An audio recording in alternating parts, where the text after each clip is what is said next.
Sur notre chemin, il y a un monsieur avec sa dame qui est venu sur ce chemin, qui a retrouvé le chemin. C'est des voisins, enfin proches d'ici, qui sont venus avec leur voiture et puis leur chien, et du coup on s'est croisés. Ils ont dit peut-être qu'on va le croiser sur son chemin, ça n'a pas manqué. Comme je fais tous les jours une marche, bon, ça dépend à quelle heure, mais aujourd'hui le climat n'est pas top. Il fait pas froid, mais voilà, il n'y a pas de chaleur, grosse chaleur, et puis le soleil est discret.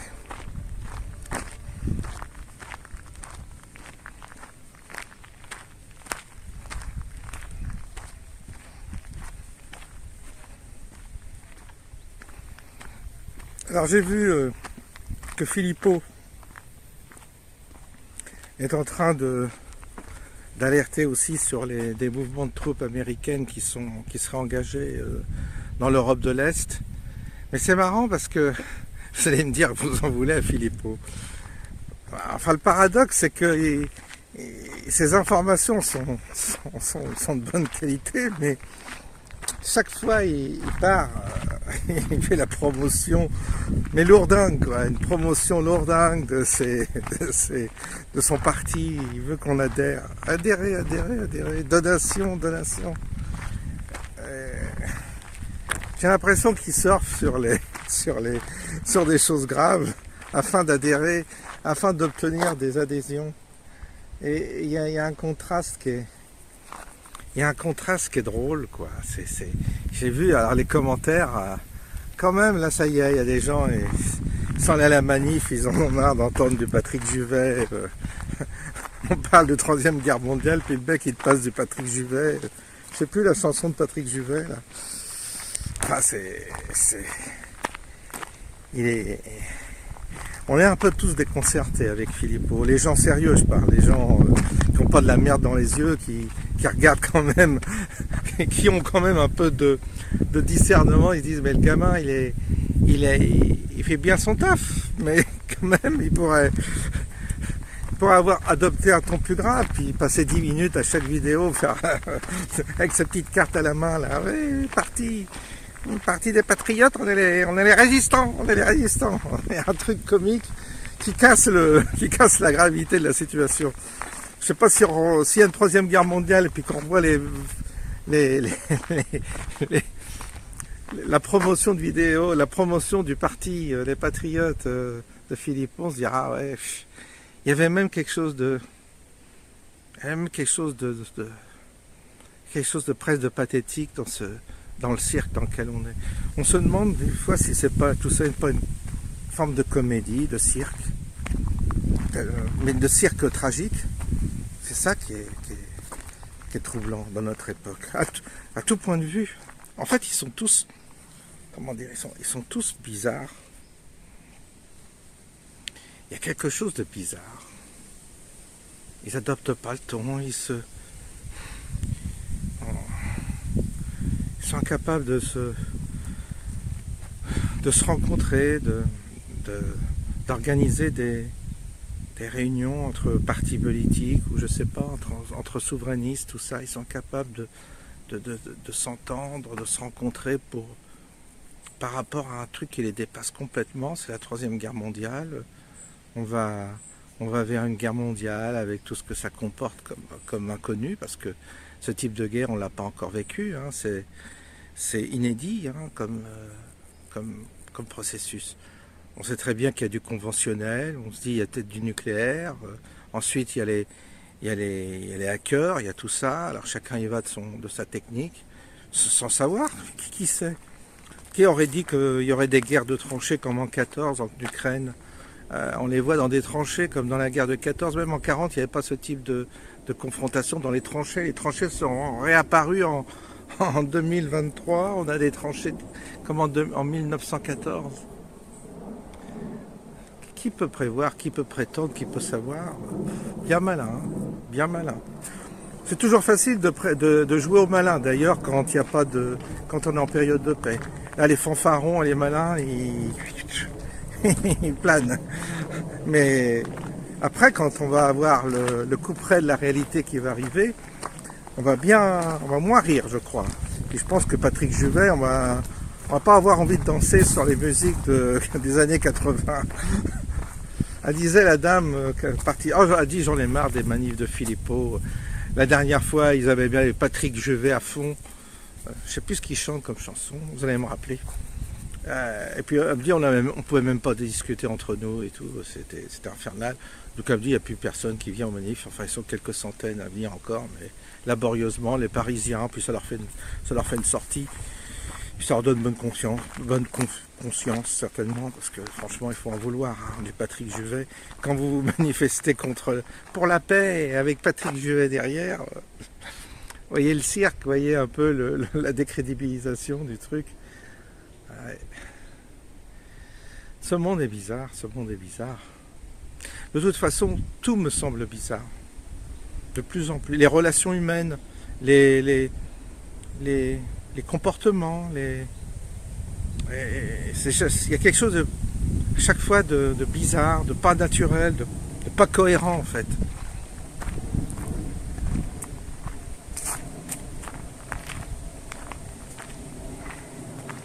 Ça va pas être facile de créer une solidarité quand il y a aussi peu de cohérence et si peu de bon sens. Ah, c'est chaud, hein, c'est chaud. C'est chaud les mentalités, les dysfonctionnements. Les dysfonctionnements de la psychologie de base, quoi. Il y a un truc qui est déréglé dans l'humain. On le voit, il y a un truc qui est déréglé, il y a un truc qui ne va pas. Et je sais pas, ça se voit à travers des détails, ça se voit à travers des petits indices. Je le vois des fois à travers des messages, il y a un truc qui cloche. Il y a un manque de cohérence. Alors vous allez me dire peut-être que moi aussi. Finalement je me mets comme si j'étais l'arbitre de tout, mais peut-être que je suis comme ça aussi. Je suis peut-être déglingué. Qui sait? Je suis peut-être déglingué comme les autres. Ah. C'est possible, hein. Puis on se voit pas soi-même. On critique les autres, mais on voit pas la poudre qui est dans notre œil. C'est ça, hein. Ah non, on est peut-être tous déglingués.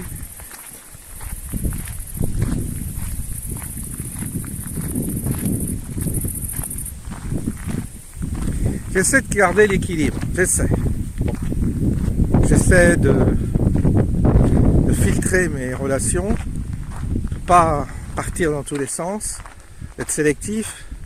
J'essaie de voir à qui j'ai affaire,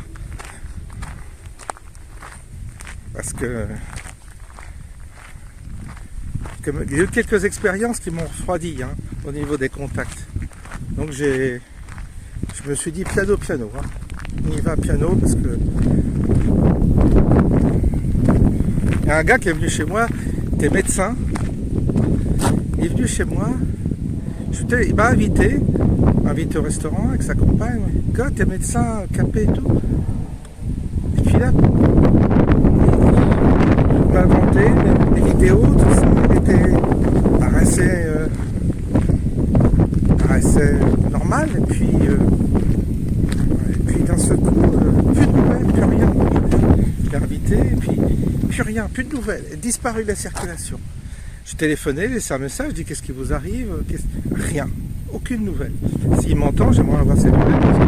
Je comprends pas. En plus, il m'a soigné pour le Covid, il m'a bien soigné. Je sais pas. Peut-être qu'il y a un désaccord avec ma manière de voir. Peut-être que c'est. Je sais pas. J'essaie de. Pourtant, le courant était bien passé, mais disparu de la circulation. Complètement. Je me dis, c'est curieux.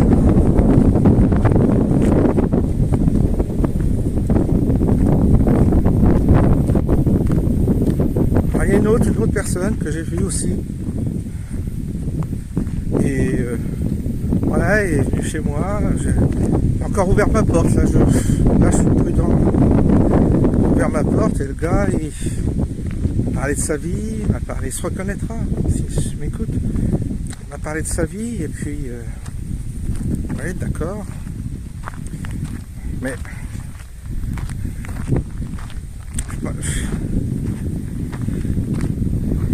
s'est mis à avoir des propos sur les homosexuels, tout ça. Et je me suis dit, mais c'est pas le sujet, on n'est pas là pour... Il se vantait d'avoir des propos homophobes, voilà. Il y a un gros problème avec ça, et c'est devenu son sujet. Voilà, moi j'ai pas compris. J'ai pas compris que c'est son problème, quoi. Je dirais, il y a d'autres chats à fouetter. Il ne faut pas confondre le wokisme.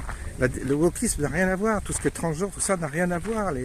Je vais expliquer. Je vais dire, tu sais, dans le parti Philippot, il est homosexuel. Dupont-Aignan est homosexuel. Asselineau, il est homosexuel. Il y a beaucoup d'homosexuels.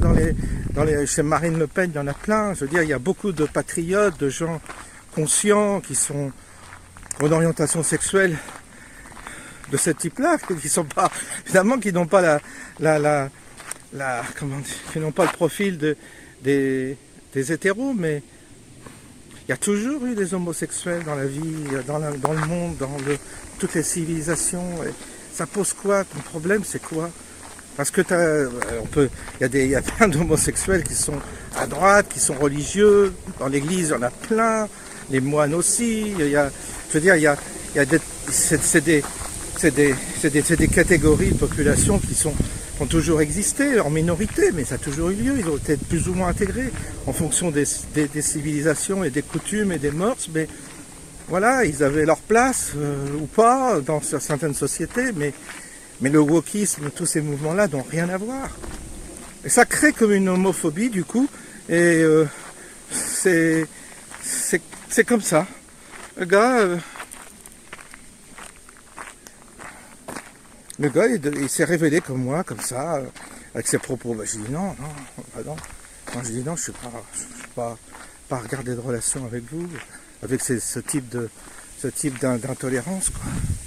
Ah non, ça je peux pas. En général, ça cache des frustrations, ça cache des trucs. Il n'y a pas de raison. J'ai tellement vu, vous savez, dans le travail, tout ça, tellement vu des comportements bizarres de gens de ce type-là qui étaient homophobes et qui en fait pratiquaient l'homosexualité en cachette, tout ça. Alors, vous savez, l'hypocrisie dans ce milieu-là, dans ce monde-là, merci. Alors franchement, non.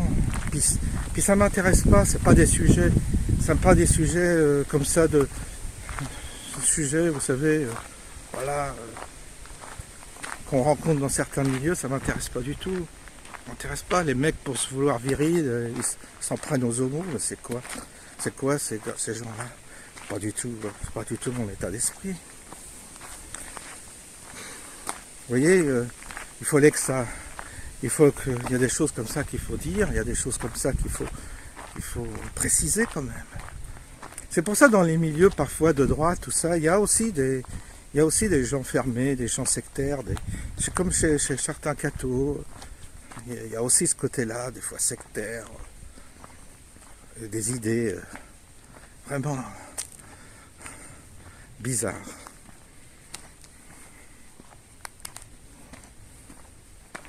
Non, franchement, alors, évidemment, le monde est complexe aujourd'hui. Les gens, si vous voulez, sont pris dans des catégories et rejettent d'autres catégories. Le discernement. Puis derrière, il n'y a pas un bon fond, quoi. Il n'y a pas un bon fond. Quand vous avez un bon fond, vous n'êtes pas comme ça.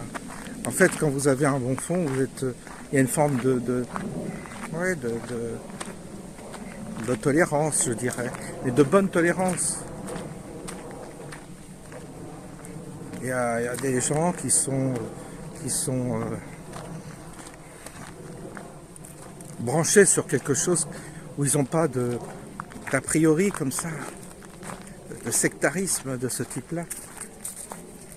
Ouais, c'est pour ça que c'est compliqué de fédérer. Parce qu'on s'aperçoit que quand on creuse un peu et qu'on découvre les personnalités, puis chacun a bien ses convictions, bien fermées, bien closes, son histoire, sa vision des choses. Moi j'y crois pas.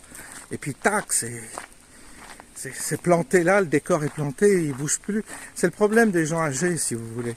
C'est qu'en général, ils ont déjà planté leur décor intérieur, ils ont leur morale, ils ont leurs principes, et ils n'ont pas une forme d'ouverture d'esprit quand même nécessaire pour accepter l'inconnu, accepter le mystère aussi. Accepter les gens en dehors des a priori. Je vois bien ça aussi. Parce qu'il y a l'agression que l'on subit provoque une forme ça fige la personne. C'est-à-dire pour se protéger, elle se renforce dans ses convictions, elle se fige dans ses convictions, elle se raidit dans ses convictions.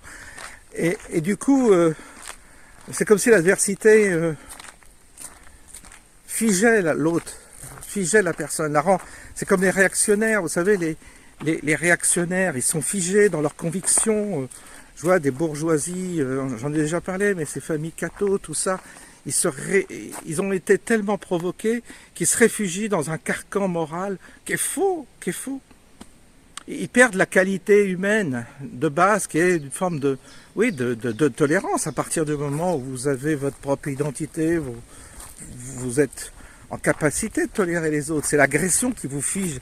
Donc c'est un peu, il y a une telle agression aujourd'hui dans la société qu'en réalité ça provoque chez beaucoup de personnes une forme de rigidité intérieure. Et ça les bloque sur le plan spirituel parce qu'ils ne peuvent pas s'extraire d'un code qu'ils se sont eux-mêmes inventés. Alors, quand vous avez la vocation ou quand vous avez la perspective de créer une solidarité, ces gens-là en sont exclus fatalement parce que vous rentrez jamais dans leur dogme, vous n'êtes jamais bien comme il faut. Il y a toujours un truc qui leur déplaît. C'est les castes, c'est le système de castes, c'est le système des gens qui sont enfermés dans leur culture. Mais ça, c'est vrai pour les gens très religieux ou qui sont enfermés dans leur culture religieuse ou dans leur carcan moralisateur. Donc c'est pour ça qu'il y a un tri à faire avant d'organiser ça ou de proposer ça. Il y a un tri à faire et ce tri-là, il se fait de lui-même. C'est pour ça que j'en parle là à l'occasion, comme ça. Je me dis, bah voyez, c'est pas... Voilà le type de propos auxquels je peux faire face. Bah, quand c'est comme ça, je dis non, circuler, il n'y a rien à voir, ça ne m'intéresse pas. Il faut trouver absolument des gens qui ont une qualité d'âme supérieure pour pouvoir organiser cette solidarité. S'il n'y a pas la qualité d'âme, on ne peut rien faire. Moi, autant j'aime pas le progressisme, autant je dénonce le progressisme, mais autant je suis très vigilant par rapport aux gens qui sont réactionnaires, qui sont dans la droite dure, ou dans une droite. Je me méfie énormément parce qu'ils ont des propos parfois qui sont absolument également intolérables. Ils ont des comportements exclusifs, ils aiment se retrouver dans leur petite chapelle.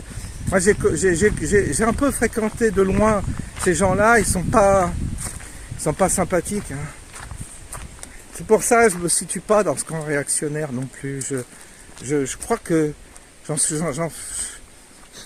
je peux comprendre, je les comprends dans leur réaction face à ce qu'on appelle la décadence, le côté décadent de la société. Oui, ça effectivement, je souscris et je reconnais qu'ils ont raison de dénoncer cette décadence. Mais en même temps, quand je les fréquente et quand je suis avec eux, je suis pas à ma place. Je vois, ils ont leur éducation, ils ont leurs principes, leurs enfants, tout ça. Il y a un truc qui me déplaît chez les bourgeois de droite. Il y a un truc que ça colle pas. En tous les cas, je suis pas du tout bien avec eux. Du tout. Vous voyez, hein, comme quoi. Non, je suis pas bien avec eux.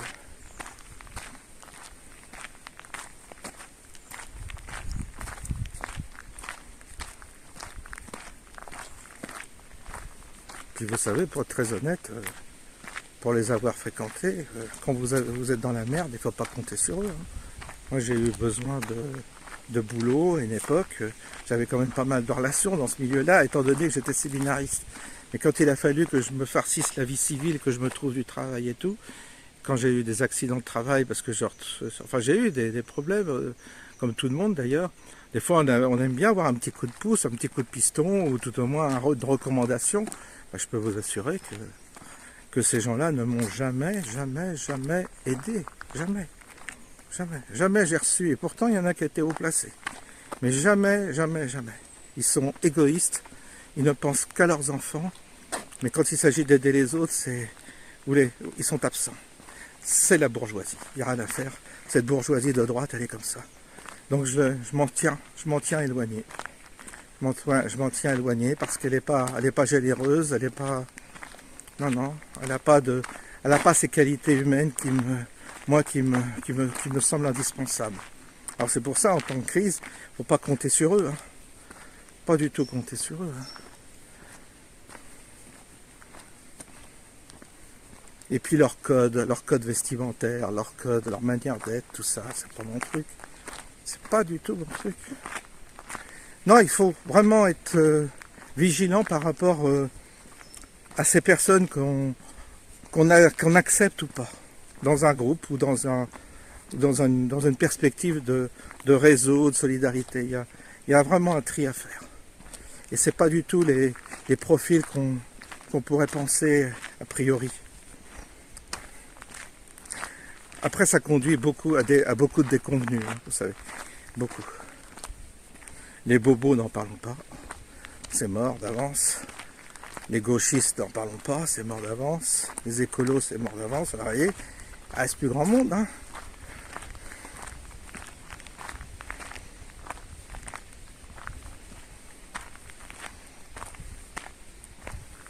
Non, c'est un tri très sélectif qu'il faut faire pour organiser un cercle, un réseau. Un tri très sélectif. Je l'ai déjà dit.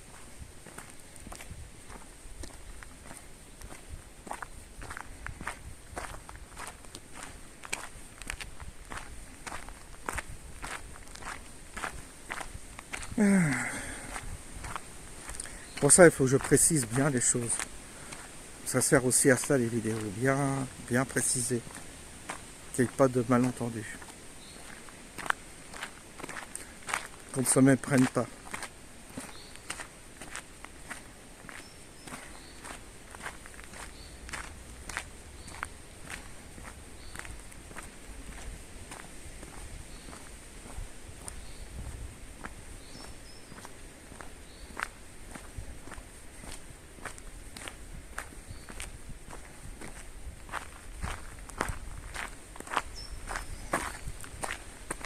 Peut-être qu'il y a quelque chose qui me sauve, c'est que je ne suis pas nostalgique. Autour de moi, il y a beaucoup de gens qui sont nostalgiques, qui regrettent l'ancien monde, qui regrettent.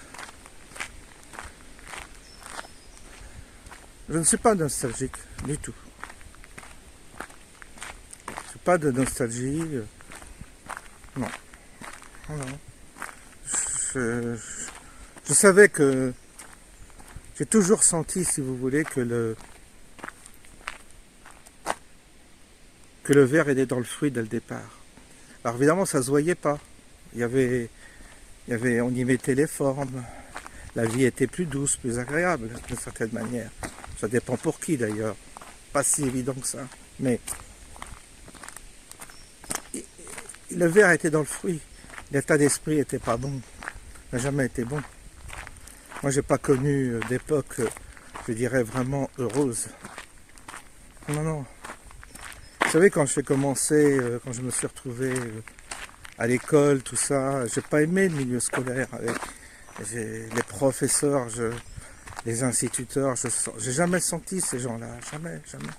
J'ai rencontré très peu de personnes dans l'éducation nationale que j'estimais. J'ai jamais aimé ces gens-là, même dans l'ancien système. Et puis la discipline telle qu'elle était pratiquée, le système scolaire par lui-même, non, je peux pas dire, j'étais pas j'étais pas bien dans ce système scolaire. Donc, en fait, j'ai à dire, j'ai pas un regret de ce monde-là. J'ai pas un regret. La preuve, c'est qu'à l'époque, je voulais déjà en sortir en rentrant au séminaire. Mais quand je suis rentré au séminaire, j'ai vu que c'était pire. J'ai cru que j'allais rencontrer une fraternité, que j'allais rencontrer des gens qui sentaient les choses comme moi, qui s'intéressaient à la spiritualité, surtout qui avaient une quête existentielle et qui posaient des bonnes questions. En fait, je suis tombé sur des gens qui se réfugiaient, pour beaucoup. Ils n'y croyaient même pas, je crois. Beaucoup se réfugiaient, beaucoup aussi par rapport à leur orientation sexuelle aussi, parce qu'il y avait beaucoup de bourgeois qui ne pouvaient pas assumer leur homosexualité et rentrer dans l'église pour avoir un statut qui les protège et qui puisse passer, quoi. J'ai vu ça aussi dans l'église. Alors vous voyez l'hypocrisie, vous voyez le drame que ça pose. Et puis l'église m'a révélé tellement un esprit tellement sournois, beaucoup de jalousie, beaucoup d'hypocrisie, que je n'ai aucune nostalgie de ce monde-là, de ce milieu-là.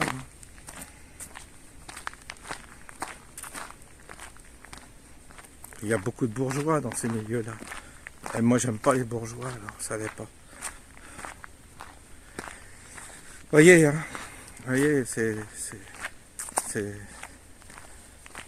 spécial. Hein. C'est spécial. Hein.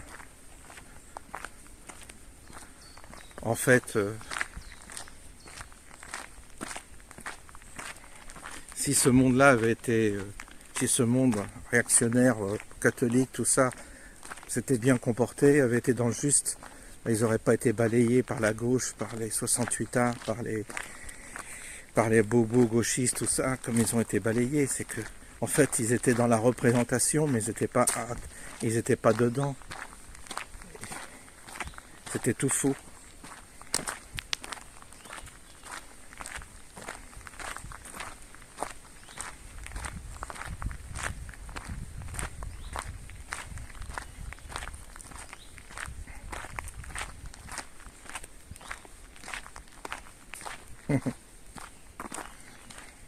Alors oui, il y a eu on a connu des moments agréables des fois, oui, je dis pas, mais bon, je peux pas dire que je regrette.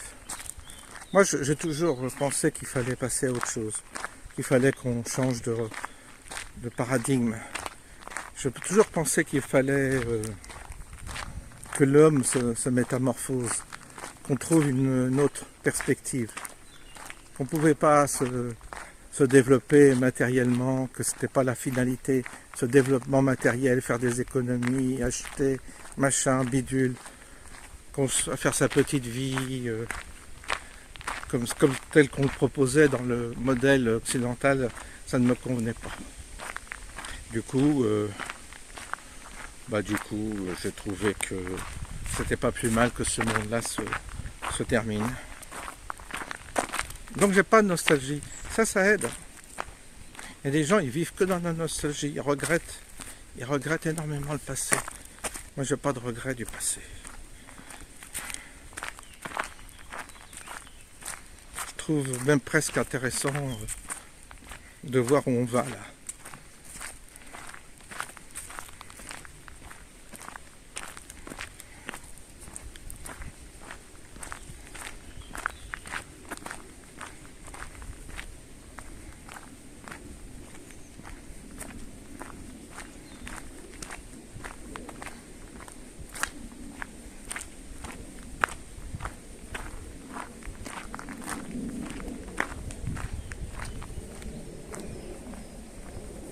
Non, il faut que l'homme ouvre un nouveau chapitre.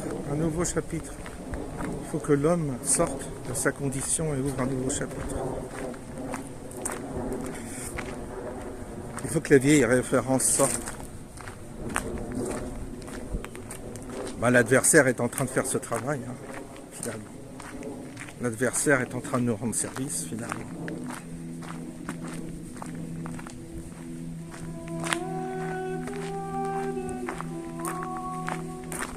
Ça y est, un peu de soleil. Bien, ben, je vais vous laisser. Je vous souhaite une bonne fin de journée. Et puis je vous dis à bientôt. Vous découvrirez cette vidéo le soir le matin. Donc bonne journée.